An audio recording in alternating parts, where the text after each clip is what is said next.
Hi everyone. Welcome back to the channel. In today's video, we're going to look at a very important topic in cybersecurity, privilege escalation. If you're learning ethical hacking or penetration testing, you already know that getting access is only the first step.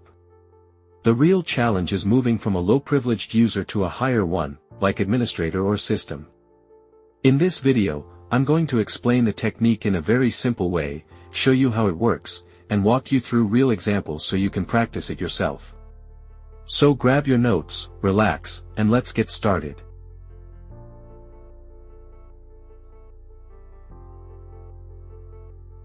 Before we jump into the actual exploitation, let me take a moment to explain the situation we're working with. Right now, we are logged in as a low-privilege account called user. This account is very restricted. It runs with a medium integrity level, which basically means Windows doesn't trust it with anything important. It can't modify system settings, it can't write to protected directories, and it has almost no control over sensitive parts of the operating system.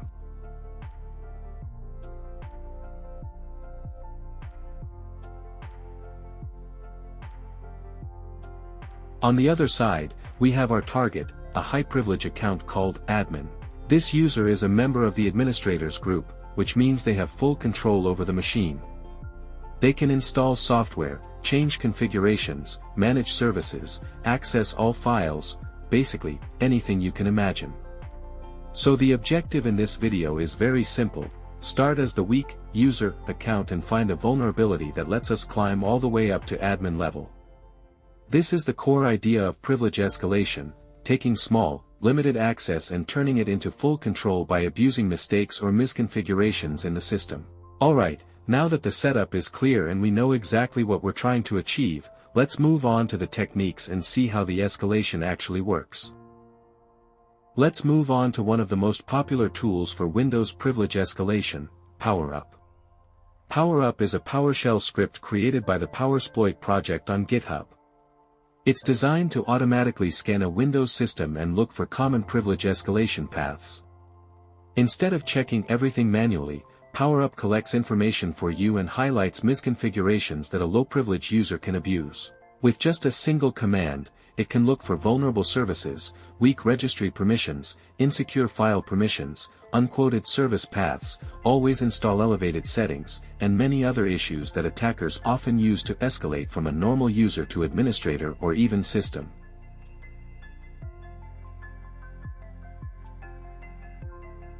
After that, we move to PowerShell and import the PowerUp module.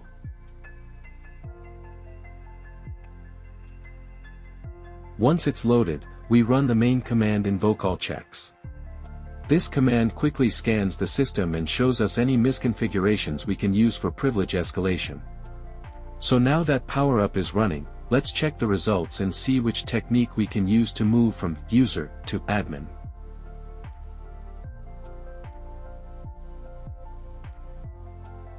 After we get the output from PowerUp, we can see that it lists many possible privilege escalation vulnerabilities. Some of them are exploitable, and some are not, but it's important to review everything. For example, the first result we see is an unquoted service path vulnerability. PowerUp shows us the service name, the vulnerable path, the permissions on that path, and other useful details that help us decide if we can abuse it. And just like this one, there are several other findings in the report, each showing a different misconfiguration that might help us escalate from user to admin.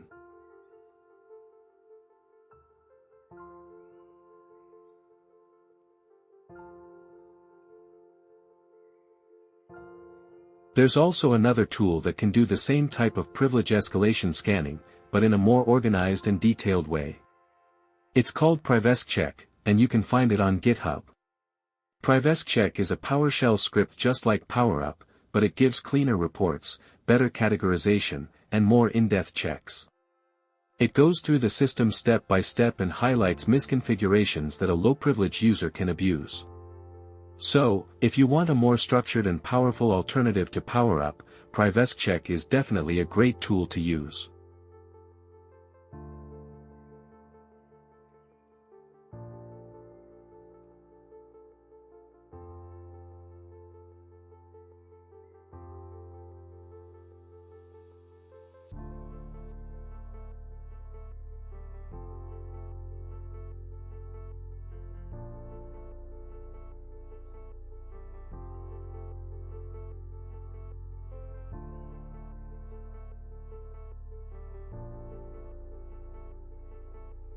When you run PrivescCheck, the tool first performs a quick reconnaissance of the system. It collects basic information about the user, the machine, and the environment. After that, it begins checking a long list of privilege escalation techniques, one by one. It looks at services, registry keys, scheduled tasks, file permissions, tokens, and many other areas where misconfigurations usually happen. In my opinion, PrivescCheck is a great tool for penetration testing and red teaming because it's very organized and gives you a clear view of what's actually exploitable on the system. Now let's start with the first and one of the simplest privilege escalation techniques, searching the entire system for files that might contain passwords. Sometimes users or administrators leave credentials inside text files, configuration files, scripts, or backups. And if our low-privilege user can read those files, we can use the passwords to move to a higher privilege account. To do this, we'll run the following command. Let me explain it quickly. There are lists, files and folders. /b uses bare format, meaning only file names. /a includes hidden and system files. /s searches recursively through all subfolders. And C is the whole system drive. creds.txt saves all results into a file called creds.txt. So this command basically dumps the full list of every file on the C drive into one text file.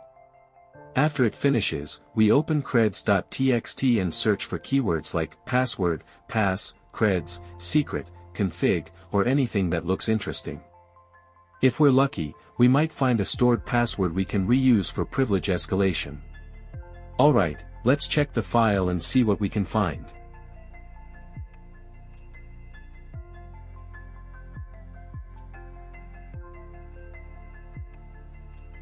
As we can see, the text file now contains a full list of every file in the Windows system. The only thing we need to do now is start searching inside it. We'll begin by looking for the word password.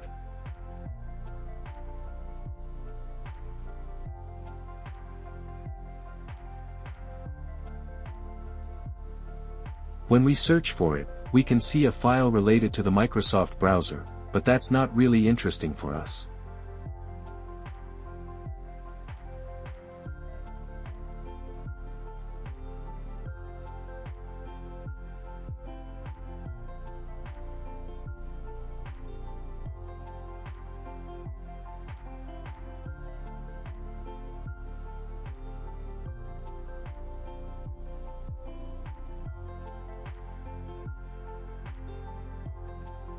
Next, we try searching for creds. Sometimes developers or admins name their files like that, so it's always worth checking.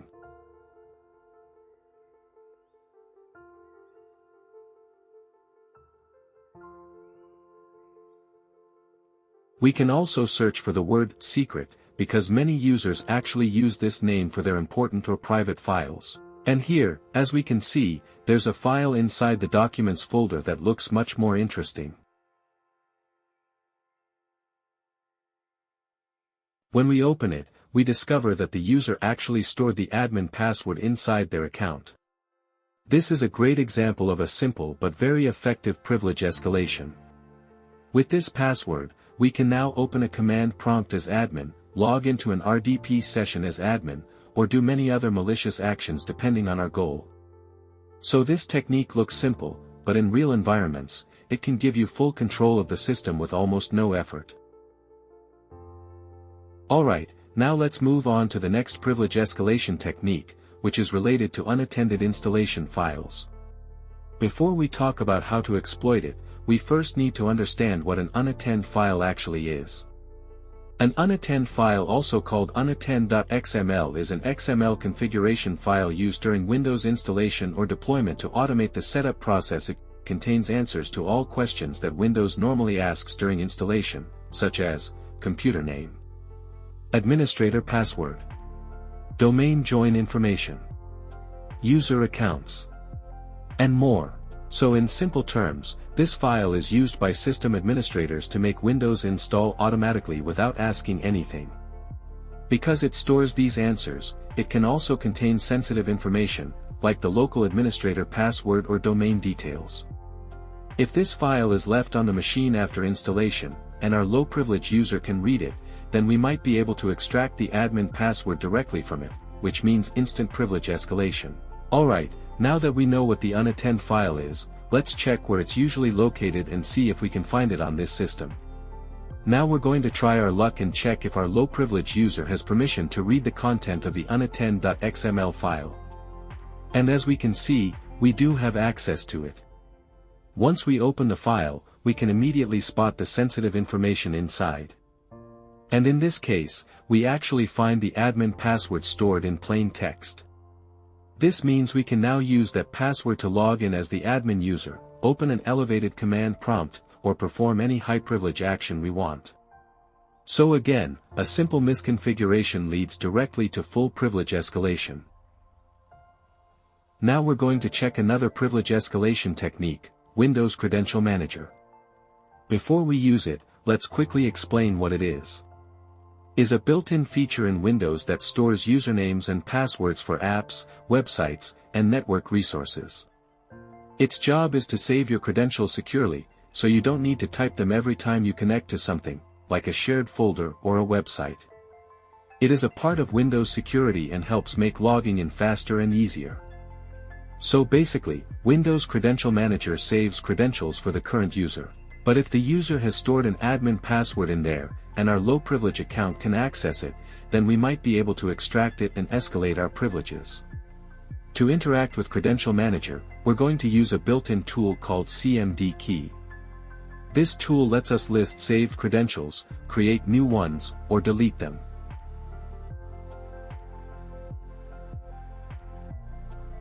Let's start by listing all the stored credentials on the system using CMD key/list. This command shows every credential that Windows Credential Manager has saved. And as we can see, the admin account is stored there. That means Windows has the username and password saved for us. So the next step is to use these stored credentials to open a command prompt as the admin account.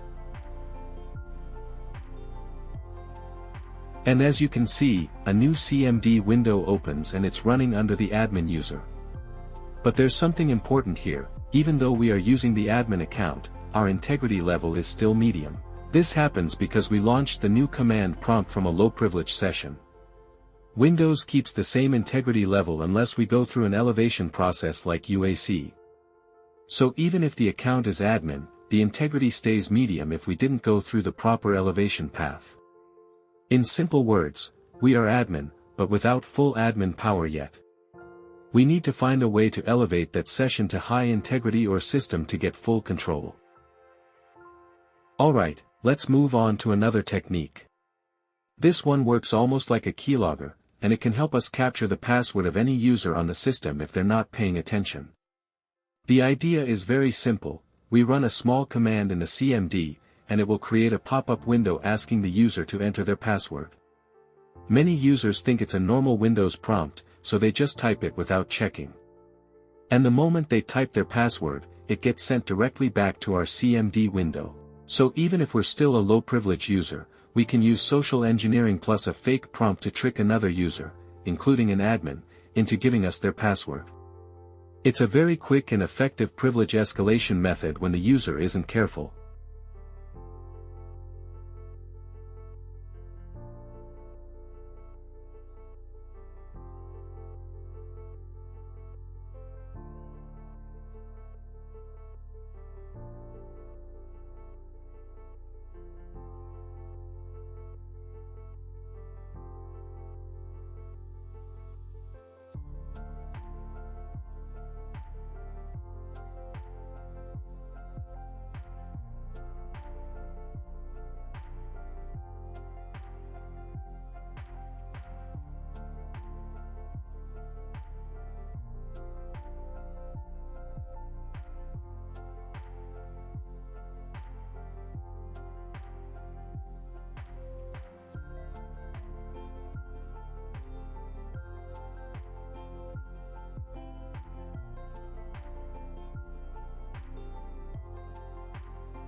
Now let's move on to another simple technique, searching PowerShell history.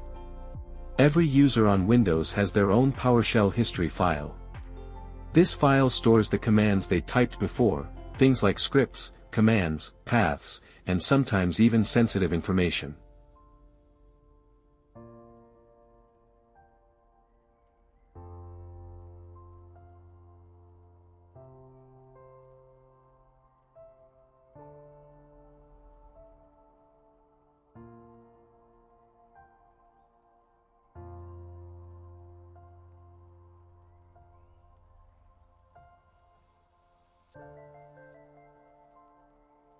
The important thing for us is the admin user's PowerShell history.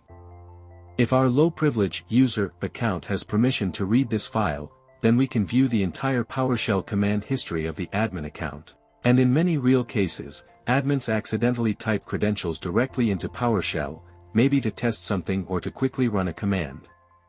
So this history file can sometimes contain passwords, connection strings, tokens, or other information that we can use for privilege escalation. Let's check if we can read it, and see if the admin has left anything useful for us.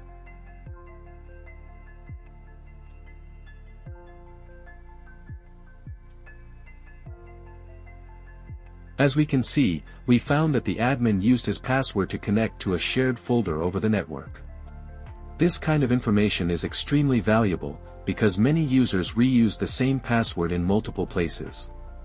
So if the admin typed it once in PowerShell, chances are high that we can use the same password to access the system with full privileges. The next technique we're going to look at is called Modifiable Service Executable File. So what is this vulnerability exactly? A modifiable service executable file vulnerability occurs when a Windows service runs with high privileges, often system, but the executable file used by that service is writable by a low-privileged user. Windows services automatically start and run their executables with the service's assigned privilege level. So if the executable file can be modified, replaced, or overwritten by a normal user, this creates a serious privilege escalation path. An attacker with low privileges can replace the service's executable with a malicious program, modify the existing file to run arbitrary code, or overwrite the file with a payload of their choice. Once the service is restarted either manually or automatically, Windows will run the attacker-controlled file as system, giving full privilege escalation. This misconfiguration usually happens because of incorrect NTFS permissions, poorly configured third-party applications, developers storing services in user-writable directories, misconfigured installation or update processes. So in simple words, if a high-privilege service is pointing to an executable that we, as a low-privilege user, can modify, then we basically control what that service will run as system. This makes it one of the most powerful and dangerous privilege escalation techniques when it exists on a system. Now we're ready to exploit this vulnerability, but before doing anything, we need to confirm that our low-privileged user actually has the right permissions on the vulnerable service executable. To do that, we use Access Check, a tool from sysinternals provided by Microsoft. Access Check lets us view detailed permissions on files, folders, services, and registry keys. We run the command, access check, quv and the path to exe.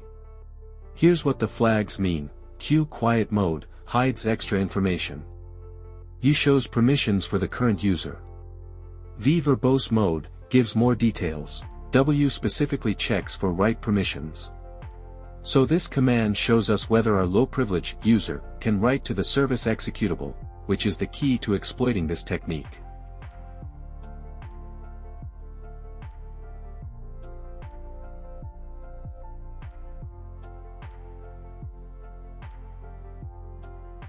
And as we can see from the output, the user account does have write permission on that file. This confirms that the service is misconfigured and that we can fully exploit it for privilege escalation. Now that we know we have write permissions on the service executable, the next step is to gather more information about the service itself. To do that, we'll use SC-Query to check its details. From the service query, we can see several important things. The service is set to auto-start, meaning it starts automatically when the system boots. We can see the full path of the executable used by this service. We can also see the display name, which helps us identify it more easily. And most importantly, we can see that the service runs under local system, which is the highest privilege level in Windows. This is exactly what we need for privilege escalation, a service running as local system with an executable that we can modify. Now that we know the service executable is writable, the next step is to replace it with our own payload. So what we're going to do is copy our malware from the desktop into the location of the vulnerable service executable. This payload was generated using Msphenom, which is part of the Metasploit framework.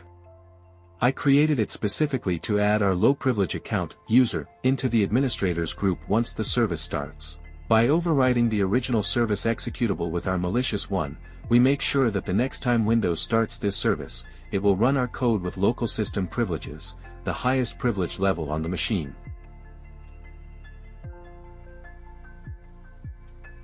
After copying our payload into the vulnerable service path, we don't need to reboot the machine. For demonstration only, we open a command prompt as admin and manually start the service. When Windows tries to start it, it executes our malicious file because we replaced the original executable with our payload. The service may show an error like, Start Service Failed 1053, which simply means the file didn't behave like a normal service. But that's fine, the important part is that the payload still ran. Once it executes, it adds our user account to the administrators group, exactly as we programmed with Msphenom. After checking the administrators group, we can clearly see that user is now a member, confirming that the privilege escalation worked successfully. Now let's move on to another privilege escalation technique, which is missing scheduled tasks. Missing scheduled tasks happens when a Windows scheduled task is set to run with high privileges, usually system, but the program it should run the missing from the system. The task still exists and still keeps its high privilege settings, but Windows cannot find the original executable. This becomes a security risk because an attacker with low privileges might be able to create a new file in the same missing path, place a malicious executable with the same name. When the scheduled tasks runs, Windows will execute the attacker's file as system, giving them full privilege escalation. These situations usually occur when software is uninstalled incorrectly, admins delete or move files without removing their scheduled tasks, old maintenance or backup scripts are left behind. So in simple terms, the system is expecting to run a file with system privileges, but the file doesn't exist anymore, which means we can drop our own malicious file in its place and take over the task.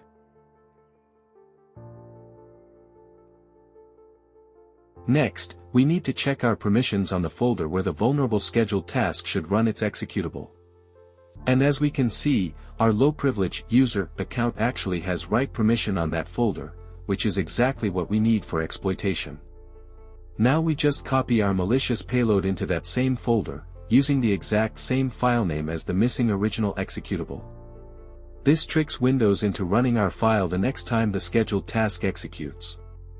And how do we know the name of the old task? Very simple, the task properties show the full path and the executable name, so we just replace that missing file with our payload. Once the scheduled task runs, Windows will execute our file as system, giving us full privilege escalation. Once we place our payload in the vulnerable task folder, we technically could just wait until the scheduled task runs automatically. But for demonstration purposes, we're going to speed things up. We open a command prompt as the admin user and manually force the scheduled task to run. When the task starts, Windows executes our malicious file with system privileges, because the task was originally configured to run at a high level. And as we can see, after the task runs, our low-privilege user account appears inside the administrators group. This confirms that the payload executed successfully and the privilege escalation worked. The last technique we're going to look at is the msiexec privilege escalation method. msiexec.exe is the Windows installer engine responsible for installing software packaged in .msi, Microsoft Installer, files. Under normal conditions, MSI packages run with the privileges of the user who executes them. However, Windows includes a policy mechanism that can cause MSI installers to run with elevated system privileges, even when launched by a standard user. This behavior is controlled by two registry settings. These two registry keys must both be set to 1.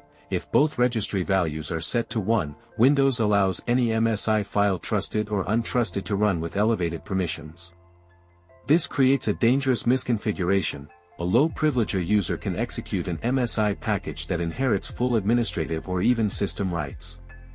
Because MSI files can contain custom actions, scripts, or binaries, enabling AlwaysInstallElevated effectively turns MSI exec into unintended privilege escalation mechanism. This is why security best practices strongly recommend disabling these registry settings on all systems. So in simple terms, if these values are enabled, we can create a malicious.msi file and execute it as a low-privileged user, and Windows will run it with full admin or system privileges.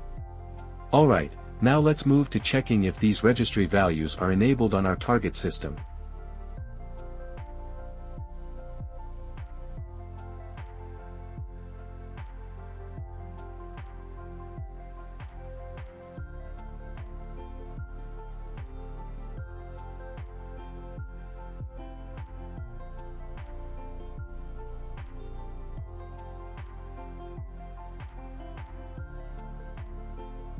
First, the first registry key is enabled, as we can clearly see its value is set to 1.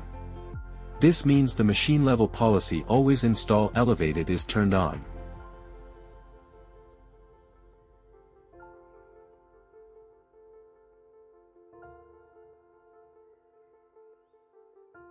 Next, the second registry key is also enabled, with the value set to 1 as well. This confirms that the user-level AlwaysInstallElevated policy is enabled too. When both of these values are enabled at the same time, the system becomes fully vulnerable to the MSI privilege escalation exploit. Before we exploit the vulnerability, we must first prepare our listener to catch the reverse connection that will be sent by the malware we created for this operation.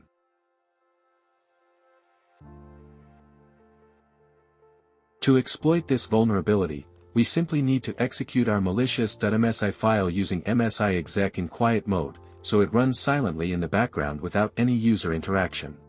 This forces Windows installer to execute the MSI package with elevated system privileges, which allows our payload to run successfully. Now we wait a little bit, and we successfully receive our interpreter shell with high privileges. Since we now have a high-privileged shell, we can migrate our session into a high-privileged process such as lsas.exe. Migrating into lsas helps us stabilize the session, protect it from being killed, and also allows us to dump all stored credentials and password hashes from the lsas process using the #dump command. It's important to note that we cannot migrate into lsas.exe if we are not a high-privileged user. Low-privilege accounts do not have the required permissions to access or inject into protected system processes like lsas. Only system or administrator-level privileges allow this migration. In the end, privilege escalation is all about careful enumeration and using small mistakes to gain big control. Different techniques, same mindset: check, confirm, exploit, and understand. Every misconfiguration teaches you something new, and brings you one step closer to mastering Windows security. Thank you for watching.